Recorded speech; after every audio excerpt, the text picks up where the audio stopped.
the @ sign. Don't forget that. And also, don't forget to check out the website. www.hbcustreet.com. Yes, and today we are glad to be here on location. Grateful to be here on location. Yes, right. at Elizabeth City State University with the Chancellor of Elizabeth City State University, Dr. Thomas Conway. How you doing? I'm doing very well today. Thank you all for coming. Yes. Oh, yeah. Welcome to the show. Absolutely. Yeah, welcome to the show. And we were just having so much conversation. You were getting into something. I didn't want the show to miss it. Actually, what I was talking about was the importance of keeping in touch with the people in your network and helping them develop their ideas, because you never know which of those ideas are going to launch and make them millionaires. And if you're working with multimillionaires and if you're working with them on their ideas to help them develop, you become part of that success story.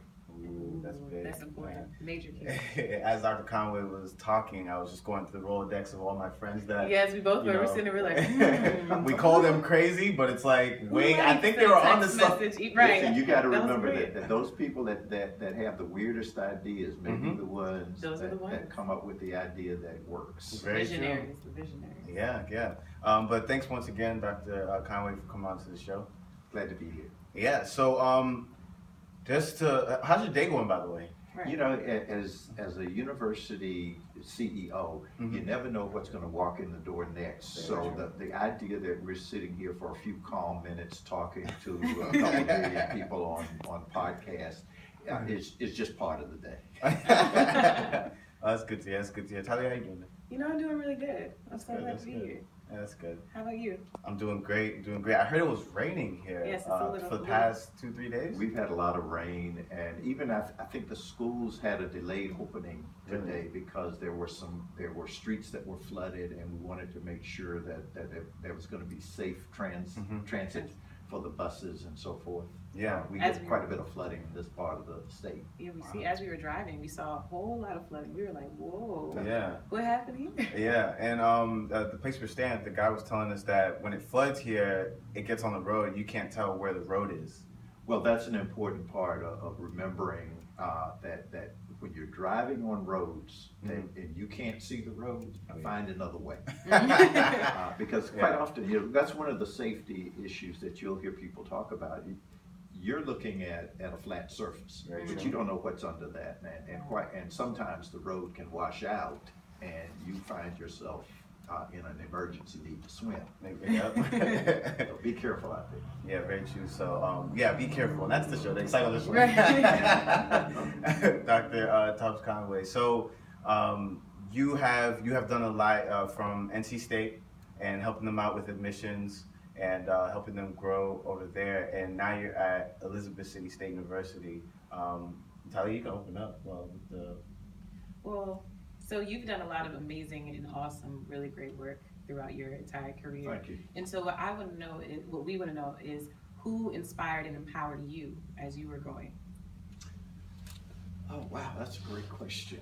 Well, my initial inspiration, my mentors, my driving force behind me, I would clearly say my parents and grandparents. They always were. My grandfather, by the way, this is a show about entrepreneurship. Yes. My grandfather back, and we're talking about back at the turn of the century, owned a coal yard. He owned a fleet of trucks. He owned. He was constantly starting businesses. Wow. And now one of the things that my grandmother used to give him a lot of grief about was he was such a big-hearted guy that he gave away a lot of his profits and so forth. But the idea that even back then it was a matter of self-sufficiency, it was a matter of you don't wait for someone to offer you a job, or you aren't constantly sitting around looking at what's the next job. He was looking for ways to create income for himself and his family.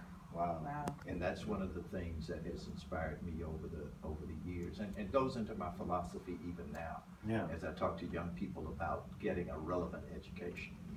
Relevant education. Yeah, that's very true. So with everything that's going on with Elizabeth City State University and entrepreneurship and just entrepreneurship in general with Black millennials, what's some advice you would give Black millennials in entrepreneurship? Because one of the things I see a lot when it comes to entrepreneurship in the Black community, and one of the main things I see is people really trying to turn around a quick buck, and not really thinking about sustainability. Yeah, not really thinking about sustainability or even servicing, if that makes sense, and getting good feedback, like actually helping somebody out. What is some advice you would give millennials, Black millennials today? Well, first of all, entrepreneurship is a way of thinking. It's an attitude, and you've got to be willing to provide a service that meets the needs of people. The idea of a quick buck is never going to get you to the place that, not in a sustainable fashion, get you to the place that you want to be long term. What we really need people doing is examining their ideas. Don't discount the value of your ideas. Look at ways to evolve those ideas into practical services, practical products, things that people will indeed pay for. And if you look at the long route to that, if you will, if you look at how you do it in a sustainable fashion rather than the quick make a buck fashion, you're going to find that you're going to be more successful. People who, the term that's used a lot now is the idea of the serial entrepreneur, the person who starts businesses and sells them. So there's a lot of deep study that needs to go into understanding how one goes about starting a business, what kind of business you're going to invest in, what level of expertise you're going to have to develop to really be successful in that business. And then you've got to be willing to put in the work and the energy and manage the risk to move forward to be successful there. Yeah, that's big. And another, just to follow up on that question, you were talking about growing up with mentors, and I see a lot of people jump into things, but they're not learning from someone else that has done it before, if that makes sense. What is some advice you would give people about mentorship? Well, first of all, find one. What you'll find about truly about people who've been successful in the kinds of things we're talking about is that they're really very much interested in mentoring other people to be successful also. Learning is one of those things that, and education particularly, but the idea of learning and moving forward is an idea that you can give everything you know away and you still have it. Right. So what you'll find is that people who are into building and growing businesses are very much willing to share what they know, because the ideas that you have are going to be different from the ideas that they have. You're going to apply them in different ways. They're not going to be concerned ever about you as a competitor. They're going to be concerned about you as a potential collaborator on some things. Very true, very true. So with this current state of the Black community in this country, it's been very, very tumultuous at the moment. What can empowered entrepreneurs do? How would you advise melanated entrepreneurs to move forward and remain empowered during this time? Well, first of all, from my standpoint, I think what millennials need to understand is just how powerful you all are. Literally, that hit me right here. You have the tools that are already changing the world.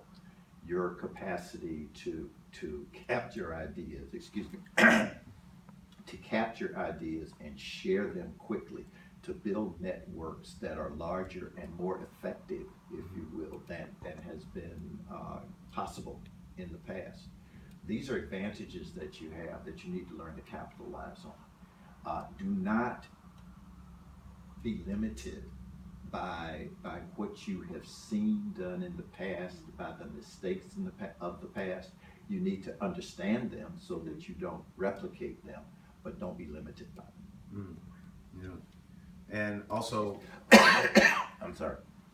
Speaking of on limitations, just what you were talking about. What do you think some of the limitations that young HBCU students have today? What are some of the things you see? Well, you know, the first thing most people point to is capital. Mm-hmm. And they say, well, in any business startup, the idea is where are you going to get the capital from to start it? Well, even in that regard, there have been tools that have been already placed on the market there, the GoFundMe activities, the kinds of things that have been a part of the system that you operate in. What you really need to concentrate on is the quality of the idea and who it's going to serve and who needs it, and being able to articulate that in a way that people understand and will help support. So it really is about the quality of the idea from my perspective. It's about the quality of the idea and about how you can communicate it to the people that need to hear and are willing to help you. Yeah, that's very true. And just to go off of that, student loans is really student loans has been one of the biggest topics for the past 20, 25 years now, and it's really been something that we've been trying to figure out. Yes. And I'm hearing a lot more about schools being free now, and colleges, higher education being free, and then government subsidized and things like that. What are some of the ways going into school and acquiring or getting scholarship, thinking about this debt that people are about to take on? What are some of the ways we should be thinking about student loans and having this debt on our shoulders? Okay. And let me, I'm going to share 2 or 3 thoughts with you about that. The first is you need to look at your educational expenses as an investment. And just like you're getting ready to go into any enterprise, how much are you willing to invest? What are you willing to pay for that opportunity, if you will? What is the opportunity cost? The challenge with student loans is over borrowing for the most part. Wow. What happens with a lot of students is rather than calculating the cost of their education and what they actually are going to need to attend as students, what tends to happen is people try to finance a lifestyle off student loans. So they will live in an apartment that's a couple of order of magnitudes above where they could afford to live. They will buy a car that they really don't need at that point. They will finance things with the student loans that they really should defer to a later date. And that drives the borrowing up beyond a reasonable level. So that when you're coming out, now you're saddled with a bigger burden of debt than you really should have ever had to deal with. There is nothing been shown yet to pay a bigger dividend long term than a good quality education. So it really is a good investment. So the idea of borrowing in and of itself is not a bad thing, but you got to manage your borrowing. You got to manage what you're trying to do through that borrowing. Now, the other thing you talked about is government supported activity and so forth. There are a lot of us who look at higher education and the idea that more and more people ought to get higher education as kind of a national good as opposed to an individual privilege, if you will. What we